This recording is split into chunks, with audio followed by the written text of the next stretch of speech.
Beautiful, j'espère que vous allez bien. Aujourd'hui on se retrouve dans une nouvelle vidéo puisque on va teindre mes cheveux ensemble. Il y a 2 mois et demi, 3 quarts, presque 3 mois, je vous avais fait une vidéo où je me teignais les cheveux en violet. Et ben on va recommencer. Avant de commencer, je voulais vous faire un petit bilan sur la teinture, la tenue de la teinture, etc. Alors au niveau du violet, c'est du bois de Campeche et c'est à mélanger avec du bicarbonate de soude pour donner cette fameuse teinte violette. Ça avait très bien marché, sauf que ça avait pas trop tenu. Grosso modo, à chaque fois que je lavais mes cheveux, c'est-à-dire une fois par semaine, ça retirait un quart. Voilà, un quart de l'intensité de la teinture, et du coup en un mois c'était pratiquement parti, et je me suis donc retrouvée avec une teinte un peu brune comme ça, un peu plus foncée vite fait parce que ouais là ça vire au châtain, mais grosso modo c'était quand même du brun. Et ça par contre ça a bien tenu parce que vous voyez j'ai fait la couleur il y a presque 3 mois et je suis partie d'un blond qui était quand même, c'était pas un blond platine clairement, mais c'était quand même un blond qui était vachement clair. Franchement ça a bien tenu, c'était pas mal du tout, c'était du henné brun du coup que j'avais utilisé. Et là c'est ce qu'on va refaire. Alors honnêtement j'avais hésité à ajouter une petite pointe de noir. Après je me dis qu'au niveau des couleurs, plus on mélange de teintes, plus on a de chances que le résultat foire. Du coup j'ai préféré jouer la carte de la sécurité, je me suis dit au moins cette couleur là, on la connaît, on sait ce que ça donne, voilà. Il y a juste que dans la vidéo précédente, je ne vous en avais pas parlé, mais je comptais ajouter un petit ingrédient un peu particulier pour donner un aspect vraiment ultra gloss, ultra shiny à la couleur et vraiment pour avoir des cheveux vraiment plus brillants que maintenant. Et du coup je vous propose de faire le crash test maintenant avec cet ingrédient là et je vous le révélerai tout à l'heure bien entendu. Je viens de nettoyer ma salle de bain, donc on va le faire dans la salle de bain parce que j'adore nettoyer ma salle de bain, n'est-ce pas? C'est parfaitement ironique. Je suis motivée, on va y arriver. Voilà, alors c'est parti. Du coup je vais faire la pesée de tous les ingrédients genre ici. Vous avez vu, en plus j'ai un miroir. Le bol étant trop lourd pour ma balance, je vais donc peser avec le couvercle de la balance, n'est-ce pas, qui a l'habitude de me servir de soucoupe de toute façon. Recette de henné prune, donc 40% de bois de Campeche, il faut dire avec l'accent du sud sinon ça marche pas. 50% de henné et 10% de bicarbonate de soude. Plus 2 cuillères à café de l'ingrédient secret. Dans cette boîte, il y a donc du henné brun. Si j'ai bien fait les choses, il y a pile poil 50 grammes, puisqu'il y a 100 grammes de poudre par sachet et que j'en ai mis la moitié. Yes, 50 grammes, tout va bien. À 1 gramme près, on est bon. Alors, vous m'aviez posé des questions aussi par rapport au bois de Campeche et au henné. Parce que le henné, en fait, il faut de l'acidité, normalement, pour qu'il développe au mieux sa couleur. Le truc, c'est que le bois de Campeche demande du bicarbonate de soude, qui lui n'est pas du tout acide. Je crois que j'ai respiré du henné, ça a un goût vraiment dégueu. Le truc, c'est que si on met de l'acidité sur le bois de Campeche, ça fait du rouge et non pas du violet. Moi, c'était le violet qui m'intéressait. Et entre avoir un beau violet et avoir un beau brun, je préfère avoir un beau violet. Voilà, donc c'est une question de choix. Le henné est là surtout pour servir d'accroche, entre guillemets, pour la couleur violette, d'accroche dans le sens modéré, hein, parce que du coup ça a tenu 4 lavages, donc 1 mois. Il faut qu'il y ait une poudre support. J'ai oublié de vous prévenir qu'il est pratiquement 23 heures, que je vais laisser poser toute la nuit, et que par conséquent, j'ai quelques difficultés à trouver mes mots. Voilà. Là, on a notre henné dans un bol en céramique, n'est-ce pas? Et avec une cuillère en bois, parce que le henné, c'est comme l'argile, ça n'aime pas du tout l'électricité statique, et par conséquent, tout ce qui la conduit, genre le métal, etc., etc. On se concentre. Ouh, 40%. Donc, 40 grammes, ça y est. 10 grammes de bicarbonate. Alors, en vrai, je sais pas ce que j'ai fait de mon bicarbonate. Bicarbonate! notes. Alors, on a dit 10 grammes. 8, 9, 10. Oups. J'en ai renversé à côté et j'ai mis 11 grammes. L'ingrédient secret pour un henné ultra glossy. Alors vous avez en vérité 2 ingrédients que vous pouvez mettre, mais moi il y en a un que j'avais pas. C'est de la poudre de guimauve, déjà pour le premier que je n'ai pas. Et moi j'ai que de la guimauve sous forme de racines, donc avec ça on peut très bien faire des infusions, des trucs comme ça, c'est très bon pour les cheveux. J'ai déjà fait une vidéo sur le sujet, je vous l'ai mis dans la barre d'infos. Et vous avez été très nombreux à me demander quoi faire avec de la poudre. La réponse est là. Vous pouvez la mettre dans vos colorations, dans vos masques, vous ajoutez 1 ou 2 cuillères à café par exemple, dans vos masques pour les cheveux ou dans vos colorations, vous laissez poser et après quand vous rincez ça vous fait un truc ultra glossy, ultra shiny. Le deuxième truc qui fonctionne, mais je sais que je vais pas me faire que des amis, c'est de la poudre de fenugrec grec, je sais pas le prononcer. Là c'est pareil, vous en mettez 1-2 cuillères à café, tout le monde n'aime pas. Parce que ça a une odeur très forte, mais moi personnellement j'adore l'odeur, je trouve que ça sent hyper bon et ça c'est pareil, vous l'achetez soit sur internet, soit en magasin bio. Poil de chien dans mes colorations. Sven, tu perds tes poils, il est en pleine mue en ce moment, c'est insupportable.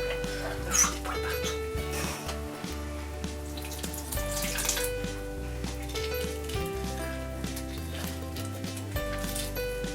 Ça commence à prendre une teinte un petit peu rougeâtre. Ah, j'ai tellement hâte de mettre tout ça sur mes cheveux. Yes. Alors, bah écoutez, on discute, mais ça a eu le temps de poser un petit peu. Du coup, on va passer directement à l'application. Par rapport à la dernière fois, c'est que tout comme la dernière fois, je n'ai pas prévu de gants. Je vais juste retirer mes boucles d'oreilles par contre. La deuxième, c'est que vous saviez, j'avais une magnifique pince à cheveux que mon chien m'avait bouffée. Et ben en plus de s'être fait bouffer par mon chien, j'ai eu la bonne idée de poser mes fesses dessus. Elle a pas survécu. Elle a clairement pas survécu au choc. Du coup, j'ai rien pour m'attacher les cheveux. Je vais essayer de pas trop m'en coller partout. N'en déplaise à certains, je vais faire comme la dernière fois. C'est-à-dire que je vais ne teinter que la partie décolorée. C'est parti pour le massacre. Ouh! Au niveau de la texture, on sent vachement qu'il y a le fenugrec.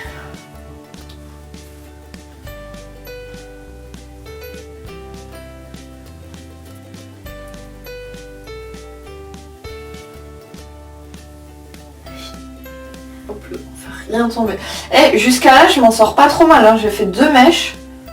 Je dis ça, je dis rien. J'ai pratiquement rien fait tomber par terre. Je viens de recevoir un gros pâté sur le pied. Nine. Oh, pas cool. C'est froid en plus.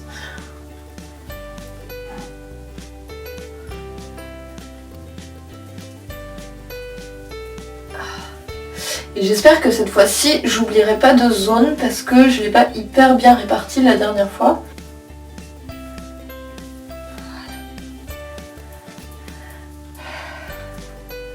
Oh, c'est froid. Regardez ce qu'il me reste de pâte à peu près. Je vais essayer de pas tout faire tomber. Il me reste tout ça de pâte. Donc c'est énorme. Comme j'ai ajouté le fenugrec, ça a gonflé. Hop là. Ah non, je viens de me louper. Bon, et ben au final, je vais me teindre tout. Ah, je suis en train de m'en mettre partout sur la jambe. Non. Je sais pas trop ce que ça va donner du coup au niveau des racines puisque mes cheveux ne sont pas décolorés. Et que pour colorer un cheveu qui est clair, c'est facile. Mais pour colorer un cheveu qui est foncé, en général, d'abord il faut le décolorer. Et ensuite vous pouvez le recolorer de la couleur que vous voulez. Mais si vous avez les cheveux bruns par exemple ou les cheveux noirs et que vous voulez faire genre du rouge ou du violet, ça va plus vous donner des reflets qu'une vraie couleur quoi. Voilà, faut que vous en soyez conscient avant de vous lancer dans l'histoire. Sinon vous risquez d'être déçus. Ah, j'espère que là ça va être vachement mieux que la dernière fois. C'est vrai que je reviens une heure après, je suis chauve. Bord de rire. Eh ben écoutez, je pense que j'ai fini, je vais me rapprocher un peu. Donc, j'ai du henné plein les mains, mais regardez la couleur. Après, au niveau du cou, du dos et tout, Franchement ça va. J'ai des trucs à faire donc je vais bosser un petit peu parce que je peux pas aller me coucher avec ce truc là, je vais défoncer mes draps. Et du coup je vais bosser un petit peu le temps que ça pose et puis après je rincerai. Puis voilà. Écoutez, moi je vous dis à tout à l'heure pour le rinçage et le résultat final. Il est super tard, je peux pas parler trop fort. Déjà l'état de mes mains. Il est temps de rincer tout ça. De ma tête et de mes oreilles. J'ai eu la flemme les oreilles. Et voilà, du coup je vais rincer tout ça et puis on se retrouve dès demain pour le résultat. Parce que là je vais aller dormir direct après la douche.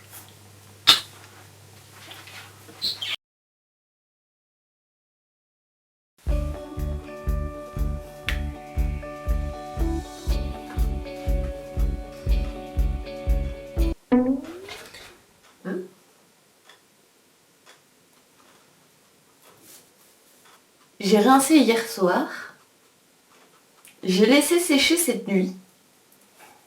Et ce matin au réveil, je dois vous avouer que j'ai eu une petite surprise.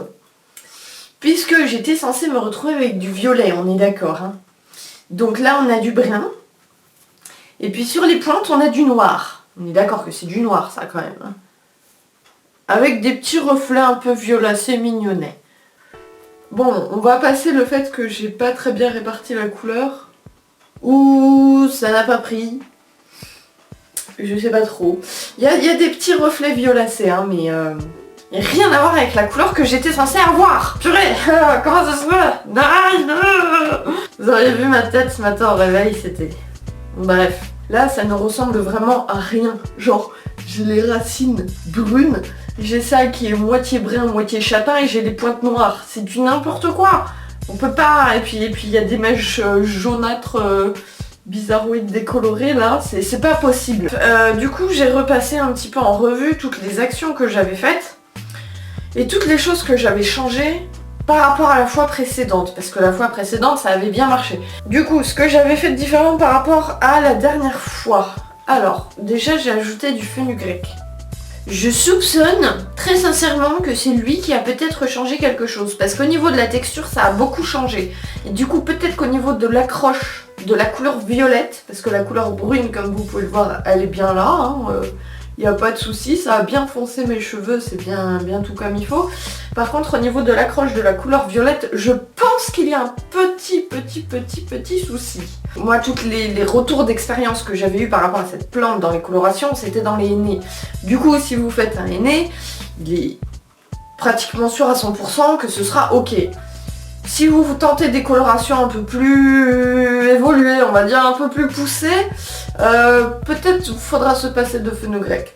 Cela dit, comme vous pouvez le voir, j'ai des cheveux qui sont quand même vachement brillants et tout, et je tiens à préciser qu'aujourd'hui on a une lumière absolument moche. Et malgré tout, j'ai quand même des cheveux bien brillants et tout, et ça c'est cool. Donc, je suis condamnée à avoir les mains violettes pendant 10 jours, et pas les cheveux. Génial. J'ai pas du tout signé pour ça, moi. Il y a un autre truc que j'ai fait différemment par rapport à la dernière fois, c'est que cette fois-ci j'ai mis de l'eau froide et que la dernière fois j'avais mis de l'eau pas brûlante, mais un peu plus chaude quand même, et peut-être qu'au niveau de la... de l'éclatement des pigments et de la révélation de la couleur, ça n'a pas agi pareil. Il est possible que ce soit ça. J'ai un peu les boules. Du coup, j'ai envie de me refaire une couleur, mais je sais pas quelle couleur. Si vous avez des idées, ma foi, je suis preneuse. J'ai des reflets un petit peu roux, violaces un peu. C'est censé avoir une couleur comme ça, mais genre partout. La vraie couleur de mes cheveux, c'était censé être un violet genre... Enfin, pas aussi foncé, mais genre du violet, quoi. Et c'est carrément pas les mêmes cheveux, on dirait.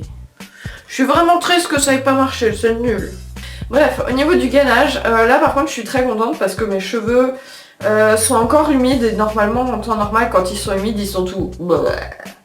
Et voilà, et en fait là pas du tout, ils ont vraiment de la tenue, ils ont de la souplesse, ils ont du brillant, merci le fenugrec. Il y a toujours beaucoup de questions sur les colorations, donc c'est pareil, si vous en avez, n'hésitez pas à me les poser en commentaire, moi ça m'aidera vous faire un vrai dossier complet et je vous prépare des nouveaux trucs, tout un tas de nouveautés, tout un tas de nouveaux trucs aussi pour les prochaines semaines.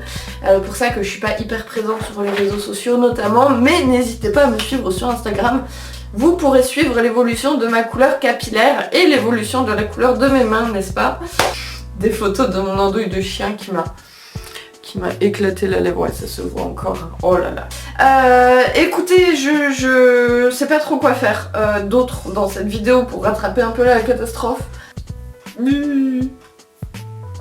Donc, bon courage si jamais vous faites une couleur, et si jamais vous faites du violet, ne mettez pas de fenugrec. Et dites-moi si ça marche avec vous. Voilà, dites-le moi. Je vous dis à très bientôt dans la prochaine vidéo, et puis bien entendu, prenez soin de vous.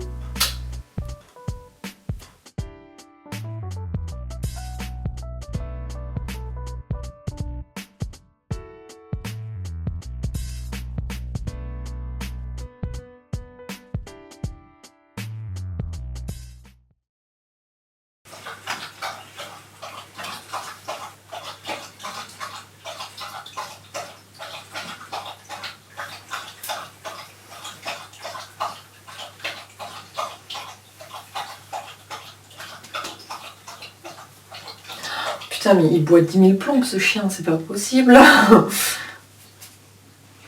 Ça y est, fini. Bonjour. Ça va? Tu pas réveillé, hein? Tu vas faire dodo? Tu vas faire dodo? Ouais. Moi, je te laisse filer.